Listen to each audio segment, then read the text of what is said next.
Welcome to our foaling FAQs. As we get closer to foaling season, we just wanted to provide some of the most frequently asked questions that we get on our live streams or on our birth videos. And we're hoping this kind of helps answer the reasons as to why we do what we do and how we're doing it. Before we begin, please note that this presentation is intended to provide general guidance on our personal stables foaling procedures, which were developed with the assistance of equine vets. Some of our foaling attendants are also trained veterinary assistants or veterinary technicians. This allows us to have a lot of medical background going into the stable, which enables us to offer our mares and foals the best help we can and ensure that they're happy and healthy. So the first question we often get is, what is that beeping noise? So that is our foal alert, and this tells us that the mare is in labor so that we can be there to monitor the birth. A lot can happen when a mare is foaling, and a lot of the times it's not good, so you want to be present for all foalings. We can't easily turn it off until the mare has either foaled or until the mare positions herself in such a way that we can safely insert another magnet into the transmitter to stop the signal. So what is the foal alert? It's the most reliable foaling monitoring system available. It is comprised of two basic components. So you have the transmitter, which is pictured here, and the receiver. The transmitter is sutured into the vulva 1 to 2 weeks prior to the expected delivery date. When the vulva lips physically separate at birth, the magnet pulls out of the transmitter, and that's what you can see with the little red line there. The separation activates the transmitter, which in turn activates the receiver, which sends us a notification on our phones to let us know that we have a mare in active labor. This has always helped us be present for our foalings and enables us to assist the mares and foals as needed.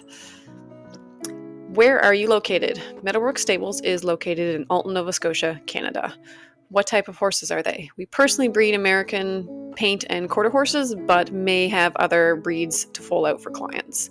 When is your foaling season?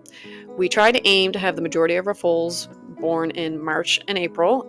Sometimes we have some due in May. We prefer the earlier due dates, as some of our horses we are selling as performance horses, and being born earlier in the season can be an advantage to them in aged classes. We also like to try to avoid bug season and the humidity of our summers, which can be very hard on the mares and the foals. What temperature is it there? If we're foaling out in March, we can have temperatures anywhere from minus 20 Celsius to plus 20 Celsius. This is why we choose to foal out our mares in a barn and a stall rather than let them foal out naturally in the field.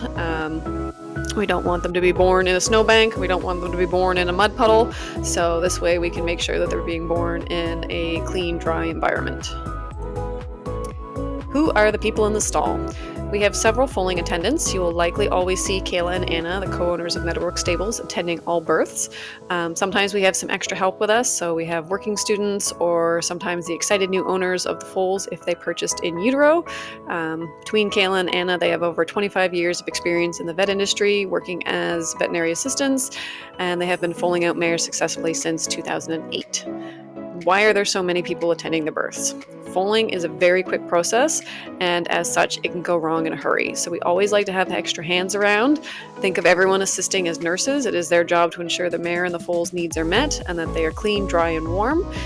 If we need assistance to pull a foal or restrain a mare, it is always good to have some extra hands around, and many hands make light work. A lot happens very quickly, so it's always good to have someone there to help out. We have had to pull foals before, and sometimes one person alone can't pull them, so it's good to have extra hands to help get them out of there.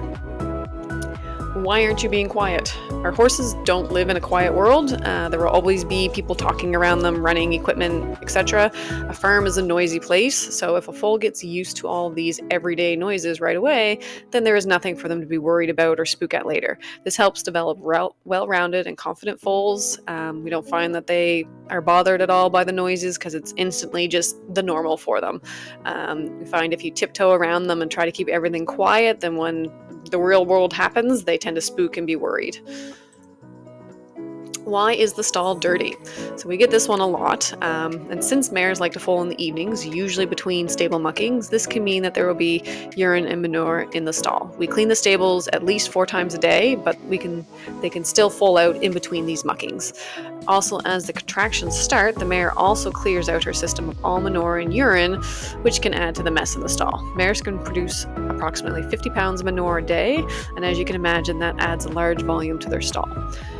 The mare can also have anywhere from 3 to 7 liters of amniotic fluid that comes out when she's foaling. So when the water breaks, they quickly flood their stall with the fluid, which can in turn, again, add to the mess. We don't muck the stalls through the evenings because we, like everyone else, do need to sleep sometimes, but we do try to give them a muck out just before bed, and then they're the first thing that we do in the morning when we start feeding. Why are you mucking the stall after the foal's born? Well, we wait until the foal is out before cleaning the stall, as we do not want to get in the mare's way if we can help it. We then strip out all the soiled bedding and provide her with clean wood pellets and hay. We want to provide the mare and foal with a clean, dry space, as foals are highly prone to infections, as well as pneumonia and hypothermia. Why is there no straw down? So this is probably a really common question that we get because everyone watches the movies and they see these foals always being born in straw. There's a number of reasons we don't use straw for bedding. We've had several issues in the past, so this has determined that it's not the safest or the best option for our operation. And then I've just got some points below here as to why we don't use it. Number one being quality. Finding quality straw is a challenge in our climate, and is becoming more and more difficult to get. Straw is a byproduct. It is the plant stalk left after the cereal grains are harvested and is prone to mold if it is harvested too early, which is a common issue in our climate. And oftentimes this results in it being dusty as well, because the straw is then chopped and the short length of the stalks promotes shattering, which adds to the dust. And breathing in dust for our mares and our foals is not ideal. Also, availability. Not many farmers are making straw in our area anymore. Many are getting it imported in from other areas that have better weather to make it properly. So it's harder and harder to get. Sometimes you can't buy it at all. You have to get it imported in, and it's not readily available. So it's not something we want to rely on for our horses. It's not absorbent. Straw is actually far less absorbent than shavings or wood pellets, which can cause wet and cold spots for the mare and foal to lay in, which is not ideal in the stall. It can be slippery. We find that straw to be very slippery and a dangerous surface for the mares and foals, especially with a bit of moisture on it. Because again, it's not kind of absorbing the moisture, it just kind of sits on top, which can create a bit of a slip and slide. And there's no nutritional value in straw. So we've had issues in the past with mares eating the straw, which can cause them to colic as well as cough due to the dust. When we use hay, the mares can eat the hay easily and are getting a nutritional benefit from it, where the straw they are not. How long is labor? So the second stage of labor starts with the rupture of the choriolentonus and ends when the fetus is expelled. So this stage typically lasts 15 to 30 minutes, but the foal is usually born after 12 to 18 minutes of heavy labor. Maiden mares, which are mares that are foaling for the first time, are more likely to take a little longer to get that foal out. The straining efforts of the mare consist of 3 to 4 strong contractions followed by a short period of rest. So they're not doing steady contractions the whole time. So they'll push, then they'll pause and they'll rest, they'll catch their breath, and then they'll go again. The first contractions that they have aren't very strong, so there's usually not a lot of movement with the foal. A lot of people that are viewing get frustrated, saying, get in there and pull that foal out. But that's not something that we do, and I'll get into that more later. Normal presentation of the foal resembles a diving position with the front feet first, one slightly ahead of the other. Hooves are pointing down, and it's followed closely by the nose, head, neck, shoulders, and hindquarters. Why don't you help with pulling the foal? Understanding that labor typically takes 12 to 18 minutes, this is why we don't rush in to start pulling on the foal. You can actually cause more harm than good if you rush in there to get the foal out. Under no circumstances should you ever pull with anything more than your own muscle power, and you only pull with contractions. So when the mare is straining, this is when you need to pull. Improper or premature pulling risks damage to the mare's reproductive tract. You can cause tearing, you can cause ruptures and bleeding.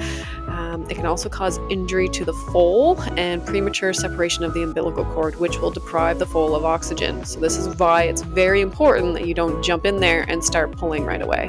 We monitor closely for any signs that the mare is not progressing and will step in when we feel it is needed, but not before. Why don't you help with getting the foal to stand? So this is part 1 of the 1, 2, 3 rule. We want to see our foal standing by 1 hour after birth, and this starts when the umbilical cord is broken. So usually after the mare has risen to her feet, the foal is completely out of the mare, and that umbilical cord has been broken because it's no longer getting that blood supply through the umbilical. It is common for the foal to struggle to figure out his legs. They are still weak. They have been cramped for a long period of time in utero. It takes time for the tendons and ligaments to relax from their contracted state, and we find the bigger the foal, the longer this may take. We don't generally help them to stand unless we notice obvious leg issues or we approach the end of the 1 hour mark. If you do try to assist, only gently cradle their chest and rear to provide a loose cage for the foal to stand within. You should not aggressively try to intervene or attempt to forcibly hold the foal up to the udder. It almost never works. We want the foals to kind of figure this out on their own. It builds their strength and their coordination because we're not going to be in the stall 24/7 in order to help them to their feet. So they need to kind of learn how to get up and get down on their own, and that's not something that we can really teach them easily. Why don't you help the foal to nurse? So this is part 2 of the 1, 2, 3 rule. We want to see our foals nursing by 2 hours after birth, and again, this starts after the umbilical cord is broken. It is common for the foal to struggle to figure out where the udder is and to get the correct angle of the teat. We have found in the past, the more we try to guide the foal, the harder it is to get them to nurse. So this is a time where we have to sit back and be patient. We call it hurry up and wait. Foals also have an intense opposition reflex, and they will lean heavily into pressure, sometimes leaping into pressure. So the more you try to guide them, the further they'll get away from the mark because they're pushing into your body rather than pushing into the mare's. If they aren't nursing on their own near the end of the 2 hour mark, we will oftentimes milk the mare and force feed the foal. We do like to try to avoid this because it can be very traumatic for the foal. And again, they're not learning the important skills of how to nurse on their own. Why don't you pull the placenta out? So this is part 3 of the 1, 2, 3 rule. We want to see our mares passing their placenta by the 3 hour mark after birth. Some mares will pass their placenta immediately after foaling. These mares are dreams to have. Others will take a bit longer. The hormone oxytocin has a number of purposes. It causes milk letdown. It also causes uterine contractions, and it is the love hormone responsible for bonding the mare and foal. So when the foal starts nursing from the mare, this stimulates the production of oxytocin, which then helps the mare's uterus to contract and assists in passing the placenta. To assist in passing the placenta, it helps to ensure that the white amniotic sac remains attached to the main placenta. We can tie this up into a knot a couple times, and this provides additional weight that naturally assists in passing the placenta and also keeps it off the mare's legs and out of the way of the foal when they're trying to find the udder to nurse. Never under any circumstances shall you pull on the placenta because you can break it and tear it, leaving pieces inside your mare, which can cause serious illness or death. Why are you drying the foal? Isn't that the mare's job? We will sometimes, if it is cold out and we notice the foal is shivering, we will offer to dry them off. They go from a very warm environment, the womb, to an environment that is a fair bit cooler, which is our barn. We don't heat our barns as our mares would overheat because they need thick winter coats to stay warm in our climate. So we need to do our part by helping these foals dry off and stay warm. And we also find that not all of our mares will clean their foals, so that's kind of where we have to step in. So we will dry them off, rub them down, because we don't want to risk our foals becoming hypothermic or getting pneumonia, which is very common with newborns that get chilled. Why are you putting a blanket on the foal? We do this again to add extra warmth to the foal. We are in Canada and it is cold here sometimes. So newborns have a very poor thermal regulation, so control of their body temperature. So we need to add a blanket or two to prevent the foal from getting a chill. That is what we will do.